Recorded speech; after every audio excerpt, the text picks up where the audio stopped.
기도드립니다.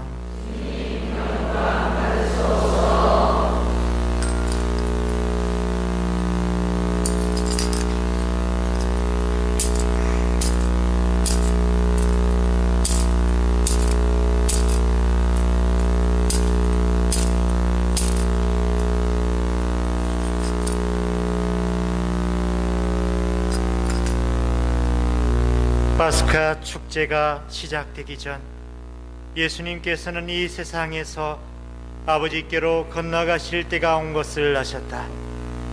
그분께서는 이 세상에서 사랑하신 당신의 사람들을 끝까지 사랑하셨다. 만찬 때의 일이다. 악마가 이미 시몬 이스카리오스의 아들 유다의 마음속에 예수님을 팔아넘길 생각을 불어넣었다. 예수님께서는 아버지께서 모든 것을 당신 손에 내주셨다는 것을, 또 당신이 하느님에게서 나왔다가 하느님께 돌아간다는 것을 아시고 식탁에서 일어나시어 겉옷을 벗으시고 수건을 들어 허리에 두르셨다.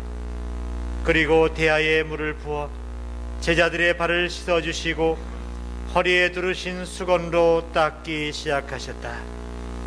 그렇게 하여 예수님께서 시몬 베드로에게 이르시자 베드로가 주님께서 제 발을 씻으시렵니까?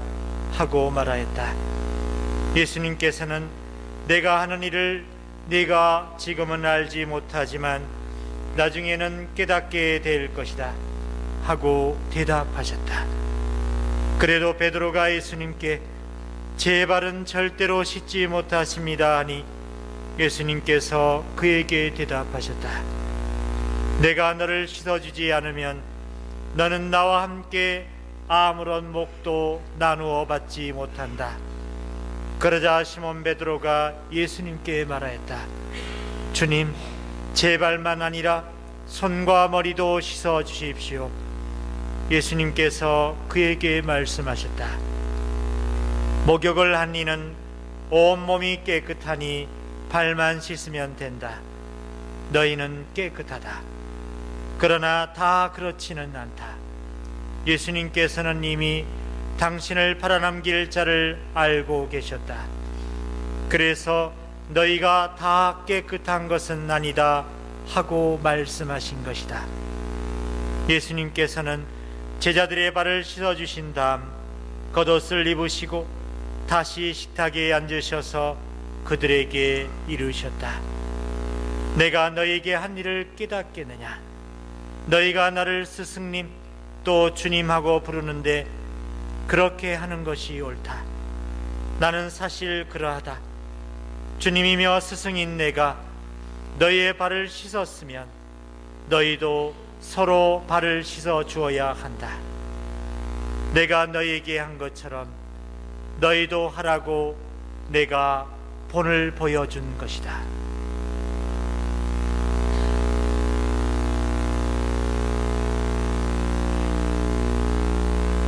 주님의 말씀입니다.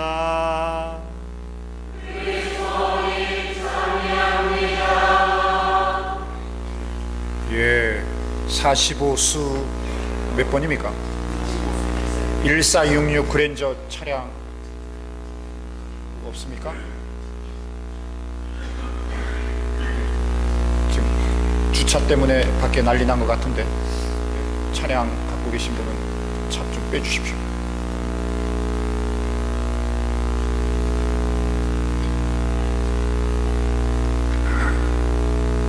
네, 성삼일이 시작되었습니다. 그리스도의 신앙의 가장 거룩한 날들, 이 날들이 거룩한 것은 결코 소홀히 할 수 없는 중대한 사건이 발생했음을 뜻합니다. 무엇이 그토록 거룩한가? 예수님은 순환 전날 제자들과 파스카 잔치를 벌이십니다. 유다인의 전통에 따라 이스라엘 백성들이 에집트 종살이에서 해방된 사건을 기억하는 파스카 유월절 만찬입니다. 파스카란 거르고 지나간다는 것, 에집트에서 마지막 재앙 때 양의 피를 문설주에 바르면 마다들을 치시겠다는 재앙으로부터 보호해주는 사건을 말합니다. 한마디로 이스라엘 백성의 구원을 기억하는 축제입니다. 예수님 역시 이 파스카 잔치를 제자들과 벌이십니다. 그런데 이 파스카 잔치의 의미는 사뭇 다릅니다. 누룩 없는 빵과 포도주, 쓴나물을 먹는 파스카 잔치와는 달리 같은 빵과 포도주의 의미를 완전히 바꿔놓으십니다. 이제 이 빵과 포도주를 먹고 마시는 사람에게는 영원한 생명의 실제적인 효과가 나타나는 것입니다. 오직 믿음만으로 이해할 수 있는 일입니다. 제자들도 그 순간 예수님이 무엇을 의미하는지 몰랐을 것입니다. 예수님 부활 이후 그때 가서야 모든 것을 깨달은 그들은 성령을 받고 서로 빵을 나눠 먹으면서 진정으로 자신들이 죄와 죽음으로부터 해방되었음을 체험하게 되었습니다. 그리고 예수님이 만찬석상에서 제자들의 발을 씻어주신 것은 당신이 이루실 사랑의 그 사건을 제자들에게 표징으로 남겨주신 것입니다. 발을 씻어주시면서 서로 사랑하라고 섬기며 살라는 계명이야말로 당신이 우리에게 남기신 죽음의 의미요 참된 구원의 표징이 된 셈입니다. 서로의 발을 씻어주라는 예수님. 발은 가장 더럽고 사람들에게 드러내고 싶지 않은 부위이기도 합니다. 예수님 시대에는 따로 양말이 있었던 것도 아니니 흙먼지로 범벅된 발을 씻어주는 일은 몸종이나 해야 할 일이었을 듯 싶습니다. 그런데 예수님은 스승으로서의 제자들의 발을 오늘 먼저 씻어주십니다. 참 대단하십니다. 그리고 발을 씻어주는 일이 바로 사랑의 표징임을 드러내 주십니다. 성경에서 요한 사도는 사랑에 대해 이렇게 말씀하셨습니다. 사랑하는 여러분, 서로 사랑합시다. 사랑은 하나님에게서 오는 것이기 때문입니다. 사랑하는 이는 모두 하나님에게서 태어났으며 하나님을 압니다. 사랑하지 않는 사람은 하나님을 알지 못합니다. 하나님은 사랑이시기 때문입니다. 사랑은 하나님의 가장 심오한 본질이기 때문에 우리가 사랑한다는 것은 곧바로 하나님을 아는 사람만이 할 수 있는 일입니다. 반대로 하나님 사랑을 하는 사람은 명시적으로 하나님을 알지 못해도 이미 하나님 안에 사는 셈입니다. 그런데 이 사랑의 본질은 철저하게 자신을 내어주는 데 있습니다. 남녀의 사랑으로부터 부모의 사랑에 이르기까지 참된 사랑은 자신을 내어주지 않고서는 이루어지지 않습니다.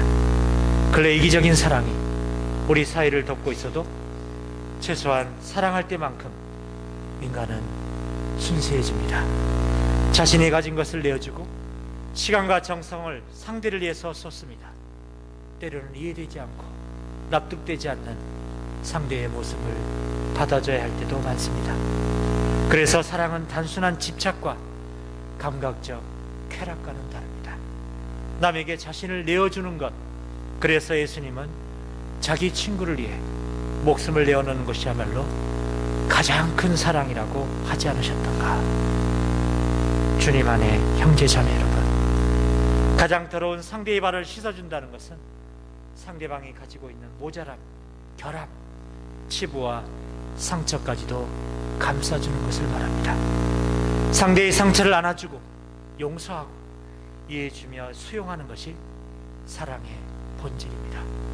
우리가 일상에서 내게 상처 준 사람을 더 큰 상처로 보복하려는 미움의 늪에서 헤어나지 못하는 것을 생각하면 사랑이야말로 참으로 우리가 갇힌 어둠에서 풀어나는 길이요 그리고 원천입니다. 예수님은 우리들에게 참 사랑을 보여주십니다. 그분이 짊어지고 가야 할 십자가는 바로 피땀 흘리시며 우리를 위해 기도하신 예수님의 마음속에 있습니다. 우리가 얼마나 이웃을 사랑하고 가장 가까운 내 가족과 배우자, 교우들을 받아주고 있는지 묵상해 볼 일입니다. 서로의 발을 씻어주라는 예수님의 말씀은 그래서 우리들 마음속 깊이 간직해야 할 계명이 되는 것입니다. 잠시 묵상하겠습니다.